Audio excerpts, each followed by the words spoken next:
How does one start to hate Jews? The answer is probably slowly and then all at once.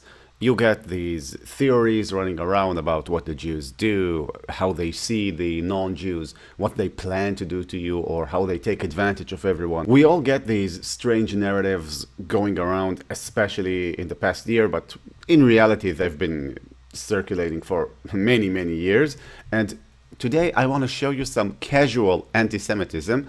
And, we can be entertained and maybe also learn a few things about how these ideas work. Like, how can we recognize what is essentially Nazi propaganda and how some people, can be just normal people and maybe come to believe in these set of ideas and, maybe not become Nazi-like exactly, but they can certainly spread it and reinforce that image of Jews. You'll see soon exactly what I mean. Someone said, you need to talk about this in the comments. And I was like, we actually do.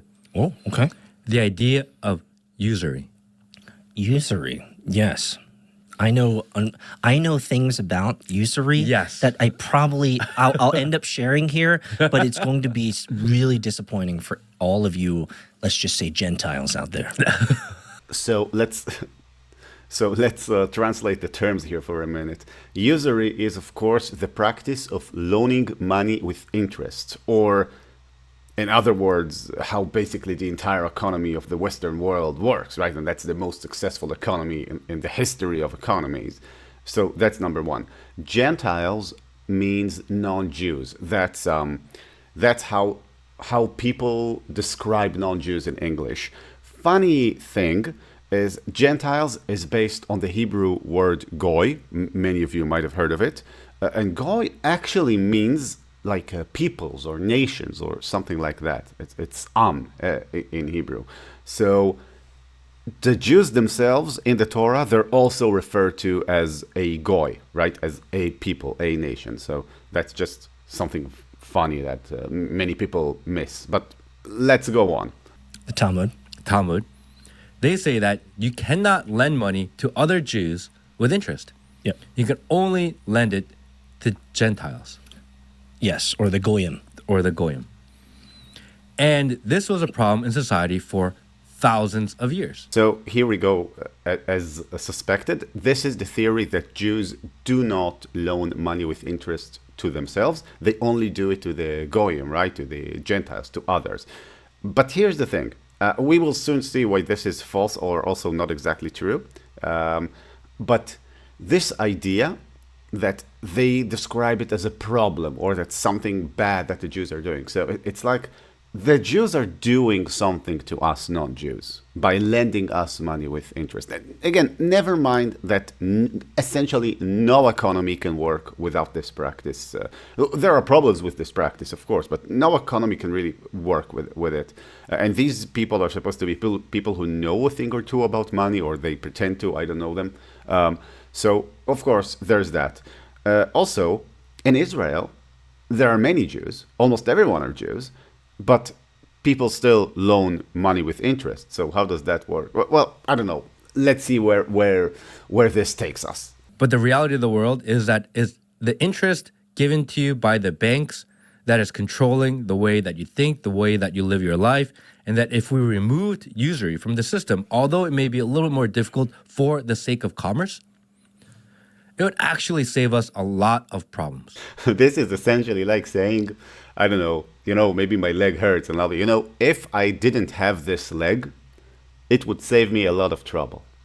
And technically it's true, right? Because if I didn't have the leg, I wouldn't have to do stupid things like, I don't know, deal with pain, trim my nails, maybe hit my little finger on the table, right? It would save me a lot of trouble, but it would cause more trouble than the ones it's saving me, right? So saying if we remove usury, like if we remove loaning with interest from society, it will solve us a lot. Still, okay, this is like this worldview insists on painting the banking system, which is of course run by Jews, as we shall soon see, and of course serves the Jews on the backs of the non-Jews, according to this worldview. So by removing this system, they say they will solve a lot of problems. And they're right. It will solve a lot of problems, but it will create many, many, many other problems. So that's just faulty logic there, but let's move on. I think these people are supposed to be, I don't know, something financial. I don't know. I don't know these guys. I'm sorry. There needs to be constraints on it. That's it, right?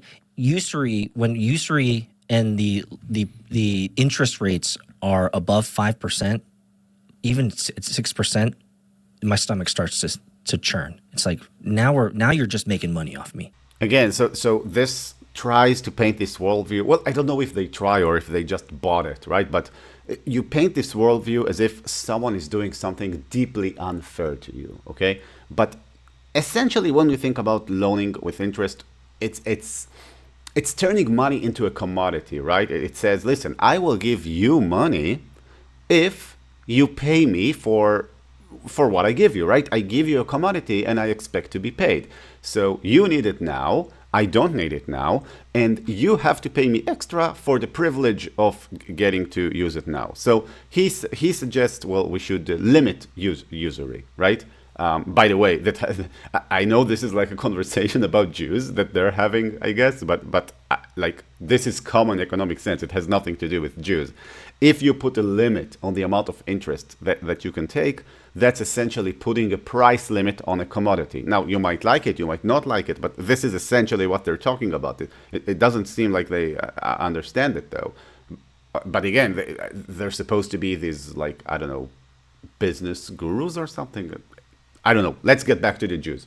So essentially, they go on this long talk about how the banking system is corrupt, and it might be, maybe they talk about the financial crisis of 2008, which is a famous example and a good example. But what they're doing here is really muddying the waters, because they're saying how bad banking is and the interests are too much and like it should be limited and stuff like that. But they also put in our head before that this idea that the Jews don't have to take part in this, like that the Jews don't take interest from one another. So essentially, they paint this picture that the banks are evil and they're using us, okay? And the Jews are exempt from that. So essentially, what does that mean? If the Jews are the bankers and the Jews don't have to pay interest, then it means that the Jews are in effect stealing money from everyone else, right? And keeping them perpetually enslaved to their interest rates or something like that. So that's the idea that's been planted here ever so subtly. And it doesn't work logically, because like the system, you have to prove, like, do the Jews really control the banks? And if they do they really not pay interest like to their own kin? And if they don't, is it really immoral or illegal? Right, there's a lot of things to work through here, but still, let's see how they get back to the Jews. These people who were ultra religious were of what religious background would you say? Small hats? Were they small hats? So they were Semites. They were Semites. So the Semites and their religion said that you cannot you cannot do usury against your own people, other Semites. But you're allowed to do usury to the Gentiles and to the Goyim and to the pigs and to the animals of the world. Right, so he's referring to something in the Talmud, which most Jews don't study and don't know, in which, you're not allowed to charge interest from Jews, but you are allowed to charge it from others. Now, note the interesting thing here. He uses the word against as if it's some sort of weapon of war or a weapon against society, which is something I would expect someone who's been influenced by Nazi propaganda to use, right? This word against. Now, here's the thing. You need to keep in mind that the Talmud essentially was written, well, almost all of Jewish, you might say, thought, right? After the Second Temple, was written in exile when the Jews were living in small communities together and trying to defend themselves essentially against the ruling majority, right? Keeping to themselves and supporting one another and persevering, right? So having a small community in which the leader of that community, in that case the rabbi, says, listen, don't loan with interest to one another. You can do it to the people outside, don't do it to one another. It makes perfect sense to me, right? It's not some grand conspiracy. And soon we will see that what he's saying about interest to the goyim today is false. We shall see that soon. But it makes so much sense. And you know, trying to think of it as this was some sort of conspiracy against us, or you know, a weapon, right? Because you use interest against someone. You don't use it as a method of business. You use it as a weapon of war. So now I'm going to bring up something that's going to offend a lot of people. Amazing. Okay, you ready? Yes. I have a friend. His name is Mari. I don't think he watches this, but Mari is Jewish. He's a successful Jewish banker. He lives in New York. And I've known Mari for over a decade. We've done business together. He's helped me with some of my banking considerations and some of my SEC FINRA stuff when I was submitting my venture fund for submission to the SEC and all that stuff. So good guy, respectable guy. What I love about him in all of his Jewishness is his absolute candor about the benefits that he receives of being a Semite. At least he owns it. And he owns it. He revealed to me, and I did the diligence on it, and this was one of the most shocking things that I ever realized in the world of business. And I have had moments in which I have actually considered bringing on a Semite into my team so I can take advantage of this financial opportunity. The financial opportunity is this. If you are a Semite, you can get zero interest loans at banks anywhere in America. You just have to tell them. They will go to the back.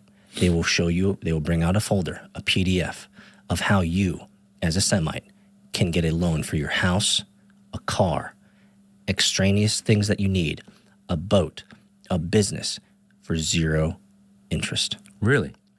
Look it up. I mean, I can also look up the earth being flat. There's no way that this is true unless he's talking about some heteriska, it's called. It's like a loophole that the Jews used in order to not violate their religious laws. But it really is interest. It's just like it's a way to take interest without calling it interest. Again, as I said, like people in Israel do pay interest on their loans, just as in any other normal functioning economy. So this claim has to be funny. I don't know if he really has this Jewish friend who said that, or maybe he was just trying to impress him by saying that. I don't know. Yeah, so let's move on. No, wait, by the way, why are we pretending like taking loans is such a great evil? I mean, of course, it can be done badly, of course, but it's not evil. Functioning economies need this. So this, you can look it up. I forgot the Semite word for it, because there's a specific word for it that if you say this word and you're going into a bank, Is it like a code word? it is. It's a Semite word. Do you? Is it shalom? Here we go. Hebrew free loans provide members of the Jewish community with zero interest loans and personalized, confidential, and respectful application process.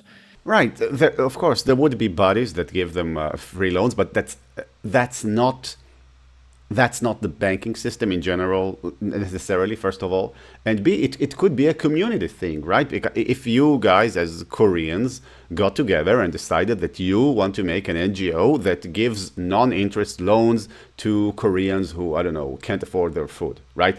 Or need to buy a house, or they're new immigrants to the US and you want to help them out.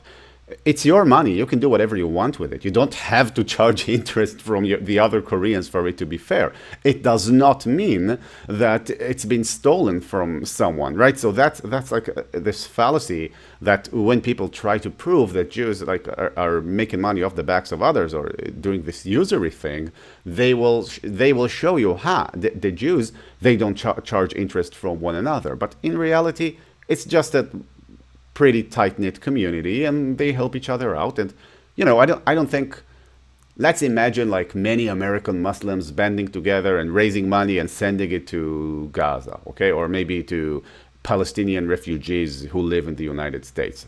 and they don't pay interest. Would you then point at them and say, oh, these Muslims, they are not paying interest. If you're a Muslim, you can get a loan for 0 interest. I mean, I don't know. It's a mess. I was deeply offended, and he just laughed in my face and said, hey, you should have just been part of the chosen people. It's legit. It's legit? It's legit, guys. It's legit. It's legit. It's legit. I saw it on my phone somewhere. The earth is flat also, and the moon landing has been faked. By the way, I still have to know what was that secret word they were referring to. Heter iska. That's it. Heter, Heter, heter iska. I think you gotta have a little accent with that. You can't just say it like that because they're gonna see right through it. Here we go. A person who gets a heter iska mortgage is a lot better off financially than a person paying scads of interest to conventional mortgages. Get a free mortgage loan application today for your heter iska loan. Okay, so this is the secret passcode for Jew money, free Jew money, heter iska. In Hebrew, it would be pronounced heter iska. Well, heter iska. But here's the funny thing. Heter iska is... Okay, so we said before that Jews, like if you're religious, you would not want to loan money to another Jew with interest, okay? So heter iska makes it legal religiously. How does that work? Instead of paying interest, what you do is you take the money from the lender, but the money still counts as belonging to the lender. And thus, if you invest the money in, say, a business or something, then the lender owns a chunk of that business. And it's always calculated to be like approximately the same as in proper interest rate, right? So basically, they don't know what they're talking about. Heter iska does the exact opposite of what they're talking about, what they're saying. But I guess if people just keep repeating this on and on, it doesn't really matter what it really does, right? So they're showing this thing. Oh, you have to say the secret word, heter iska, right? And then the guy at the bank will be like, oh, you're a fellow Jew. Let me go to the back and get you a 0 interest. But essentially what this will do, and I would be very surprised if proper banks did this. Okay, that's probably like between Jews, but what do I know? So what this essentially means is that the bank or the lender owns the money that they gave you. It's like they gave you money, they just let you hold it. You do things with the money for them.